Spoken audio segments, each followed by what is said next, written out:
Kaip visiems laikams paleisti praeitį? Ar teko girdėti iš artimųjų, jums sakant, užmirštai, nieko nepakeisi, laikas gydo visas žaizdas. O gal pats savo taip sakote? Bet ar tikrai išgydo? Dažnai patys save tuo bandome įtikinti, sakydami, kad man tai nieko nebereiškia. Aišku, kad nieko nebebus ir reikia tą istoriją paleisti. Su jumis psichoterapeutė Danguolė Krupovnickienė.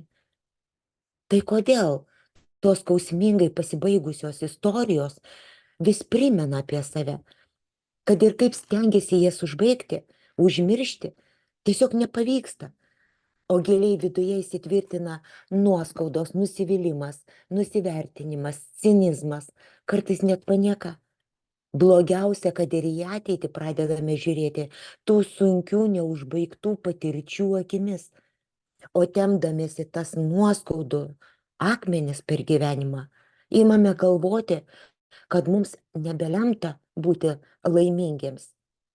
O be reikalo, vis tik tai reikėtų rasti jėgų užbaigti tas neužbaigtas istorijas ir vietoj gailesčio savo pasimokyti jas perdirbti, kad pagaliau išsilaisvintumėte iš jų gniaužtų. Patikėkite, tarp jūsų dabar ir to, ko jūs norite, nėra nieko kito išskyrus jūs. Niekas kitas neverčia jūsų taip jaustis, kaip ir niekas kitas nepakeis jūsų gyvenimo. Ta padaryti teks jums patiems. Tad kviečiu į 2 mėnesių trukmės praktinius mokymus.